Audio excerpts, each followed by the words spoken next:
Ibabalam natin ng konti yung tungkol doon sa bakit ang kasamaan nagpapatuloy pa rin hanggang sa araw na ito. Kasi ito talaga napakahalaga nito na malaman nyo Dahil ito, halos ito ang simula ng mga kasamaan Kung noon ay tinalakay ko yung preamble ng 1987 Philippine Constitution. Ngayon naman, ang gusto kong talakayin, yung preamble ng United Nations. Kailangan kasi ilagay natin sa lugar ang mga kasamaan ng ating gobyerno. Mga military na inutil, gayon din ang mga PNP na mga bobo, mga gagong politiko, mga magnanakaw, mga media na bayaran, vlogger, at saka mga troll. Kasi sila ang nagpapakon sa atin kaya hindi lumalabas ang katotohanan Ngayon, babasahin ko na lang ito para ito dahil mahaba. Kasi yung pagpapaliwanag ko pa Napakaganda ang pasimula ng preamble, United Nations Preamble. Ito yung nagsasabing, we the people, na nangangahulugan na ito'y sumasaklaw ng sangkatauhan. Ayun, kung itutuloy natin, tayo mga mamayan na kasapi sa United Nations ay may katungkulang isalba. Iikon natin, iligtas natin yung mga susunod na henerasyon mula sa pinagmulaan ng mga digmaan. Ngunit hindi lang naman digmaan kundi yung idinulot ng COVID-19. Ay sino ba ang nagkuhan ng COVID-19? Si Bill Gates. Ikinwan niya. Pero kasi ang gobyerno ng Amerika, sindikato yan. Maski na yan China, mga sindikato yan. Ano ang layunin ng United Nations na naayon sa preamble? Ito ngayon ang mahalaga, yung pambungad. Kailangan natin matamo ang pandaigdigang pagtutulungan upang lutasin ang pangdaigdigang problema sa ekonomiya, sa lipunan, pangkultura, at mga makataong katangian. At upang itaas ang antas at hikayatin na irespeto ang karapatan pantao at para sa pangunahing kalayaan at para sa sangkatauhan na hindi mapipinsala ang lahi, kasarian, wika at relihiyon. Kasi ang nangyayari ngayon porque English ka ng English, napakagaling mo na Pero ang English, yung islang, ang dami ng kahulugan. Sa mga mayayamang bansa na sumasalungat, kailangan maging desidido silang pigilan ang pag-ulit ng alitan ng magkakapatid. Ito yung sangkatauhan na 2 beses na nangyari, naging sanhe na nasabing kalungkutan at pagkasawi ng mga tao.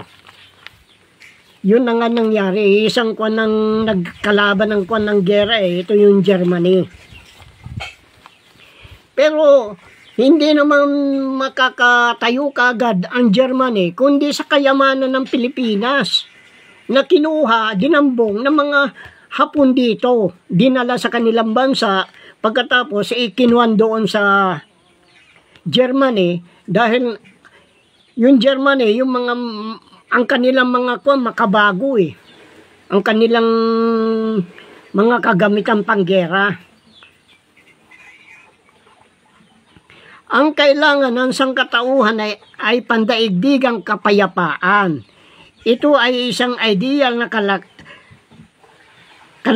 kalayaan, kapayapaan at kaligayahan sa gitna ng loob ng lahat ng bansa at mga tao. Yan ang habol natin. Yung magkaroon tayo ng kapayapaan dito, yung harmony sa bawat bansa.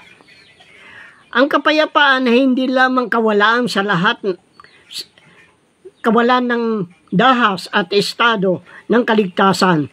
Ito ay dapat nakasalig sa tiwalang hindi gagawa ng masama at maraha sa kapwa. At dapat ibatay din sa paniniwalang ang lahat na suliranin ay may solusyong makatao, payapa at ligtas. Hindi nangyayari ngayon, nagpipinansa ng mga gera Paano magkakaroon ng pagkapantay-pantay yan? Pag mahirap kang na bansa, kinakawawa ka. Ang nakikinabang lang naman, mga mayayaman. Pero ng mga, lahat ng mga kayamanan ng isang bansa ay dinadambong. O sinasabi ko na dinadambong. Kasi sila ang gumagawa ng paraan upang mapasa kanila yung mga kayamanan na yan.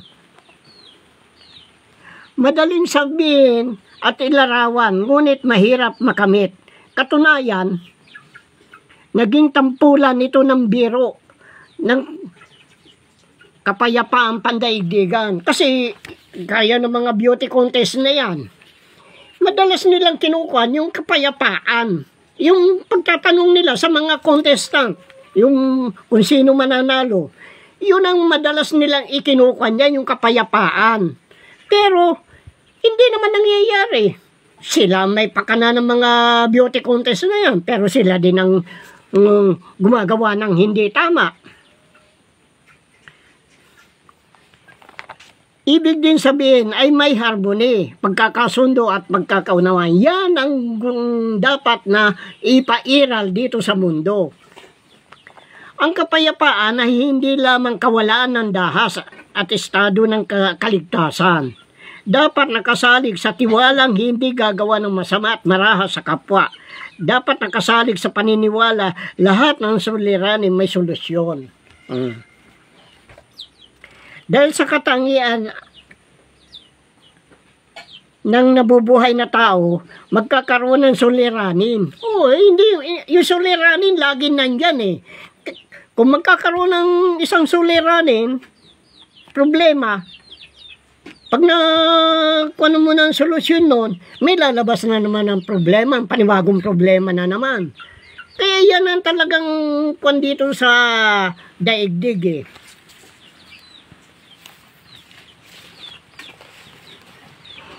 Ito ang nakasaad sa Article 1 and 2. Panatilihin ang pandaigdigang kapayapaan sa pamamagitan ng epektibong panukala upang mapigilan at maalis ang mga banta tungo sa kapayapaan.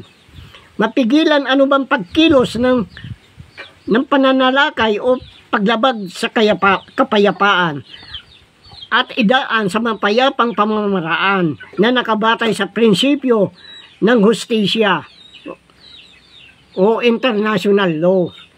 Kaya nga ikitinatag yung United Nations na yan para magpuan. At ang pinalitan niya yung League of Nations kasi may kahinaan yun Kaya dyan ang ipinalit. Pero sinong gumawa niya mga yan? Di yung Bretton Woods din.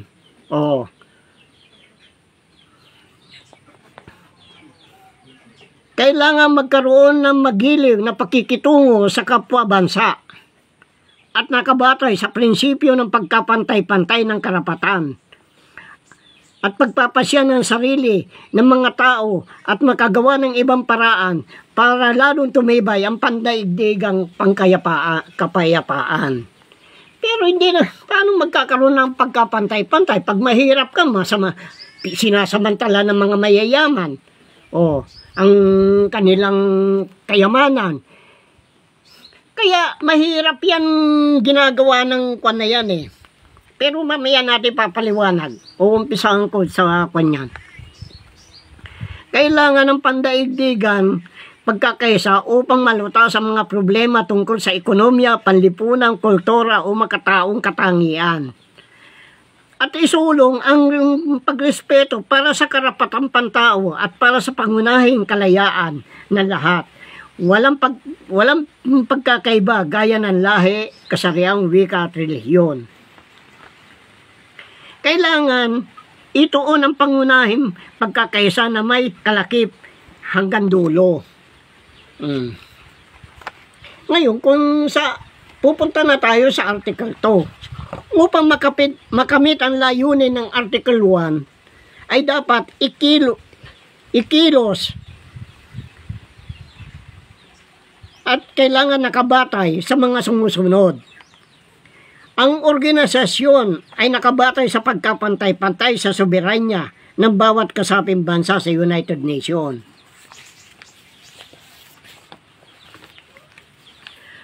Lahat ng mga bansa na kasapi sa United Nations ay kailangan tuparin in good faith. Yung salitang in good faith, ang mga obligasyon alinsunod sa kasalukuyang charter. Kailangan masiguro na magkaroon ng pagkapantay-pantay at na karapatan at pakinabang. Lahat ng kasapi kailangan maiayos ang kanilang hindi pagkakaunawaan sa pamamagitan ng pandaigdigang kapayapaan, seguridad at katarungan upang huwag mailagay sa alanganin. Lahat ng kasapi ay kailangan sanayin muli ang kanilang pandaigdigang relasyon upang maiwasan ang banta o paggamit ng dahas laban sa kanilang paninindigan, sa kanilang teritoryo o kalagayang pampolitikal sa bansa. At magiging sanhi hindi pagkapare-pareho tungkol sa layunin ng United Nations. Bawat bansa na kasapi kailangan magbigay ng tulong sa anumang paraan alinsunod sa kasalukuyang probisyon ng United Nations sa pamamagitan ng pag-akay sa pagpapatupad ng charter ng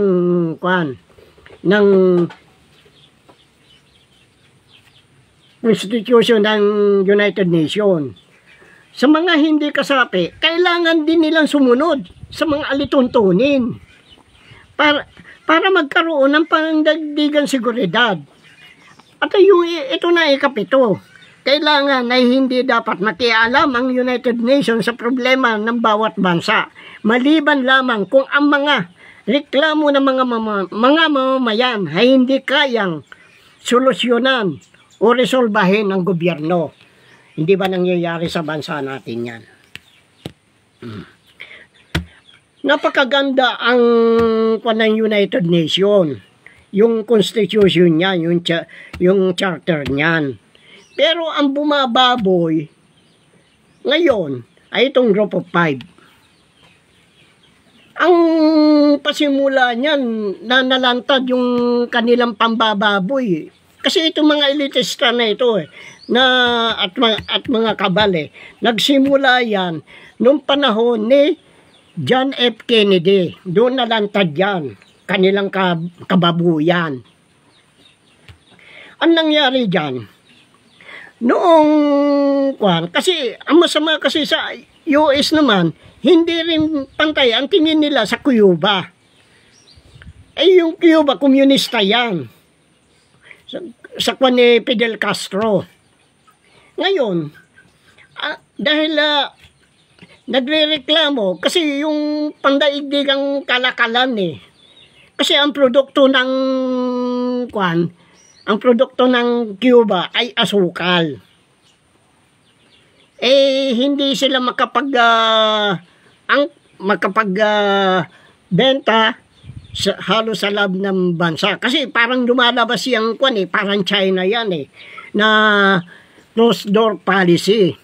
Pwede silang magbenta pero hindi ka pwede magpasok ng mga produkto ng ibang bansa, lalo na galing sa Amerika.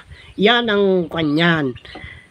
Yung gulo na yan ay kumuhan yan hanggang sa South America dahil yung sabi si Che Guevara, yung si Che, nakalimutan ko na apelyido itong nito yung nakawan sa South America, nagkaroon ng kaguluhan doon. Pero yung pagkamatay ni Kennedy ay hindi naman yung pagdala ng Russia ng mga missile dito sa Cuba. Pero kasi yung Russia nagpadala ng missile dito sa Cuba upang tirahin ang Amerika. Hinarangan ni Kennedy. Yung pagharang ni Kennedy na yan, ang sabi niya, kung hindi mo iaalis yung barko nyo na may dalang missile, titirahin namin kagad yan. Kaya wala nagawa ang Russia. Kasi ang nagbabanggaan dito yung mayaman at saka yung mahirap ay ang nagbabanggaan dito yung demokrasya at saka komunista Sila ang dapat sila ang gumawa ng paraan upang magkaroon ng kapayapaan. Kung komunista ka, di komunista ka lang. At kailangan yung economic norms dapat magkaroon ng pantay-pantay na kalakalan. Pero yung sabi ko, hindi dapat makialam ang United Nations dito sa mga bansa na ito, yung sovereign niya nga. Ngayon, nung kanyan, ang totoong dahilan kung bakit nila pinatay si Kennedy ay itong mga kabal na ito, itong mga elitista na ito, na siya naging Committee of 300 ngayon. Ang ginawa nila, yun ang dinahilan nila. Kaya kuman sila na ikinwan na sinasabi na nung nagkaroon na entourage si Kennedy, ang pumatay sa kanya na sinasabi na snipe ni Oswald na Russia. Pero hindi naman totoo yun Pagkatapos, ang ginawa naman ni Jack Ruby, nung makita si Oswald, pinatay din niya, binaril din niya, siniguro niya mamatay. Pagkatapos, yun na nga, hanggang doon na lang ang kasaysayan niyan. Napatay ni Jack Ruby si Oswald. O, dead man tells no tale. Wala na. Natuldukan na doon. Ngayon, ang sumunod dyan, ay lalo naging magulo Lalo na baboy ang constitution ng United Nations. Sa anong paraan? Yung pagpapahiram ni Marcos ng halagang 20,000 toneladang ginto sa Group of 5. Yan ang kanyan. Kasi ang gusto niya ay maging sikat siya. Ang mga pangalan Marcos, sikat, itingalain ng sangkatauhan ang pangalan Marcos. Yan ang totoo niyan. Hindi naman kanya, bakit siya magpapairam? Kung ikaw isang trustee, dapat pangalagaan mo, hindi yung kailangan kunin mo. Ikaw, gawin mong pakinabang yan para masarili mo. Kaya nga kinuha niya yung Group of 5 Kaya napaka-kanyan Kaya nga sinasabi ko pa noon pa na yung Marcos na yan ang Antikristo. Dahil sa kanya nagmula ang pinakamalaking kaguluhan dito sa mundo. Ngayon, noong 1975, paano na kanyan? Ang Group of 5 ay US, Russia, France, United Kingdom, pagkatapos China. Kaya noong 1975, naging marahas na itong China. Ano ang sabi niya? Sa isang forum sa United Nations noong 1975. Ito, darating ang panahon, ang China ay magiging superpower din at magiging marahas. Kaya yung gobyerno ni Xi Jinping ay kanyang barbaro. Barbaric ang kanyan, ang dating niyan. Kaya nga sinasabi ko limahong Kasi nung kinuwang ko yan, tinanong ko ang tungkol sa mga ginto.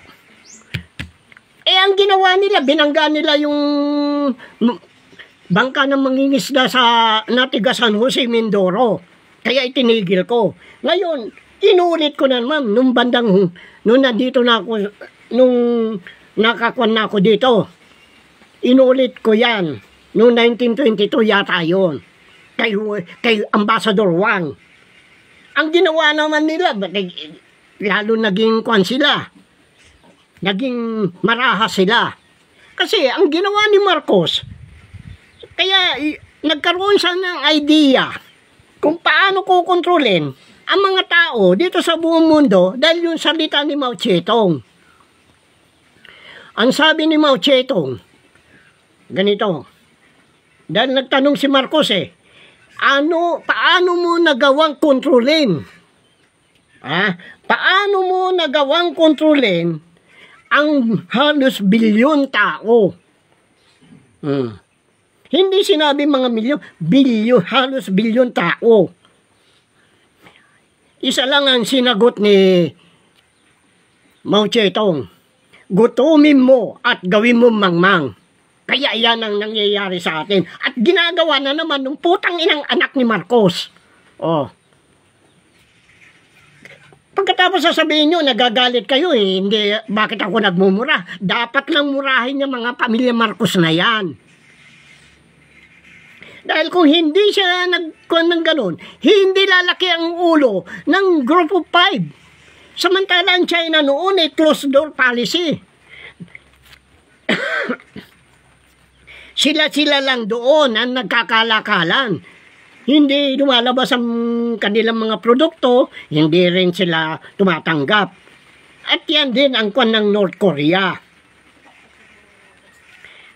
Kaya nung nagkagera na yan, ang gusto ni MacArthur, lusubin na rin ang China. Pero pinigilan. Pinigilan nila dahil nga baka lumala pa ang gulo. Dahil nga dito sa charter ng United Nations. Kaya dyan nagka-idea si Marcos. Pagkatapos pinabasa sa kanya yung Palubian Theory tungkol sa asong mabagsik. Ikinulong nila. Pagkatapos, kasi Palubi yata yung kwan na yun. Yung scientifico na yun, na pinag-aralan niyang mannerism ng aso. Ang ginawa niya, ginutom niya ng ginutom yung aso. Pagkatapos, inuunti-unting inuusod yung pagkain. Siyempre yung aso gutom, natutuwa yun. Pero hindi naman niya pinapakain. Pinabukasan ganun na naman, palapit ng palapit. Kaya tuwan-tuwa yung aso, pero tinatakaw lang niya. Kaya ganyan ang ginagawa sa atin. Binibigyan kayo ng paunti-unti ng ayuda. Hindi ba totoo yan sinasabi ko? Yan yung doktrina na yan, ay yan ang ginamit ni Marcos. At gayon din ginagawa nila. Ngayon, paglapit-lapit na ganon, siyempre, nagiging maamo na yung aso. Yung bagsik niya mawawala. Dahil gutom na samantala yan ang sinasabi ko, pag-aari ninyo yan. Nakapangalan lang sa akin yan, kaya dapat lang pangalagaan ko. Kaya hindi ako nagmamadali Kailangan kunin ko. Yan putang ng Redimi na yan, yung sinasabi niya. Ang sabi daw niya, may dumating na naman balita sa akin na magpadiin di ikaw daw kami sa Malacanang. Bakit? Sino ba yung mga putang ina na sa Malacanang? Gusto nila ako linlangin? Hindi nila ako kayang linlangin. Maingat ako. Hindi ko... Anong pakialam ko sa DNA na yan? Hindi niya alam yung sinasabi niya. Ang sinasabi niyang DNA ay yung mga ginto. Yan ang totoo niyan, yung DNA ng ginto, kung talagang dito galing sa Pilipinas yung mga ginto na yan. Ngayon, nagkuhan na. Upang masunod ang kapritsyo ni Marcos, nung bitawan ng France yung Vietnam, binitawan ng France, pero sinalo ng Amerika. Pagkasalo ng Amerika dyan, 1975 lahat yan Ang kinuha niyan, nagkuhakukan sila. Ang talagang pake ng Amerika, yung ibenta yung produkto nila. Kasi pagbukas mo ng isang truck na ganun, puro mga produkto yon. Iyon ay pinamimigay nila, giveaway yon para sa mga Vietnamese na tao na masarap yung mga yon, mga pagkain nila, mga kagamitan nila na pang household. Kaya yan lahat, parang ibinebenta nila na parang promotion. Ito naman si Marcos, dahil nagpadala ng pilkag. Yung pilkag na yan, ang ginawa niyan, ang sabi sa kanila, yan ay yung, meron tawag doon peacekeeping force. Ngayon, yung peacekeeping force na yan, ang ginagawa nila, ipinagtatayo nila ng mga bahay, yung mga nasirang bahay, naggagawa sila ng kalsada. Kaya yung pilkag na yan, hindi ginagalaw ng Vietcong. Kaya malapit din ang Vietcong dyan sa mga ng Pilipino Para masabi, matino ang Pilipino, ang gobyerno ng Pilipino. Saan ang katinuan yan? Yung war damage, ibinulsa ng Marcos, idiniposit sa UBS. $550. Kung magkano yung yun din ang diniposito doon. Kaya nga sinasabi ni Jack, sole signatory. Pagkatapos, gumawa sila ng account. Gumawa sila ng mga dummy account. Yung mga dummy account na yan ay panlinlang. Ang nakinabang una dyan, pinasanla kinausap si Mike Velarde. Sino ba si Mike Velarde? Di yung El Shaddai. Si Mike Velarde, nabilanggo yan. Nung makalaya yan, umutang kay Montalvo yata yun, yung isang kakilala ko na letter M din ng niya na ang umpisa ng apelyido na nakalimutan ko na pero yun, nagkaroon ng lupa doon sa doon sa Mindanao, mga palisdaan ang balita namin kasi mga na yan nakalimutan ko ng mga apelyido nila 150 hektarya na palisdaan.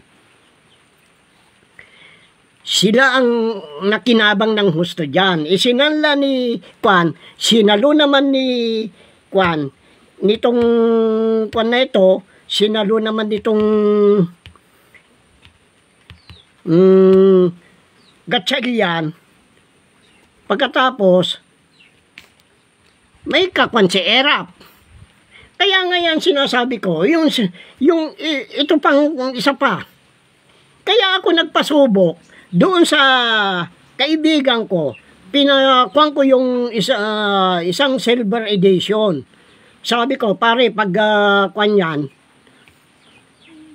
ipalit mo, iyon na. Kaya lahat yan ang nangyari. Ngayon, anong ginawa ng China? Kasi hindi nila sinusunod ito.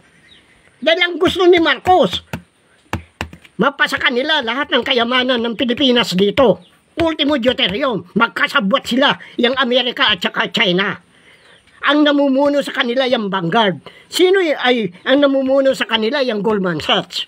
Marcos Goldman Sachs. Kaya pati yung sa Indonesia ay Malaysia, nakukuha ng nung ginagawa ng Petronas. Panay ang pabor niya doon sa Malaysia para hindi kumanta. Maaari bang hindi kakanta yan? Nabulgar ko na yan.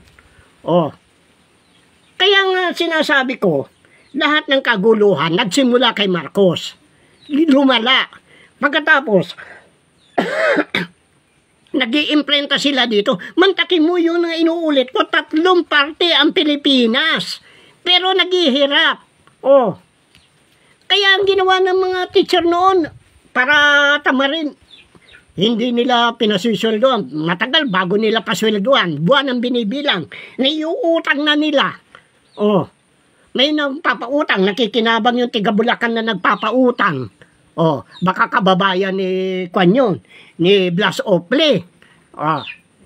Nagpapautang sa mga mestra.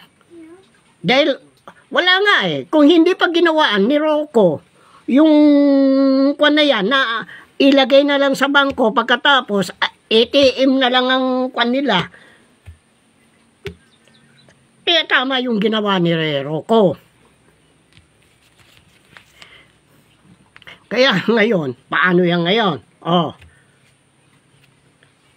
Kaya yan, sabwatan yan. Sinisira nila. Itong constitution natin, sinira ng putang inang Marcos na yan eh. Hindi naman yan ang kumandidato. Alam yan ng buong mundo. Kaya pa na yan labas niyan, naghahanap ng kakampiyan. Tinira ko muna sa labas ng bansa. Paano yan ngayon? Kaya nga binabastos na siya.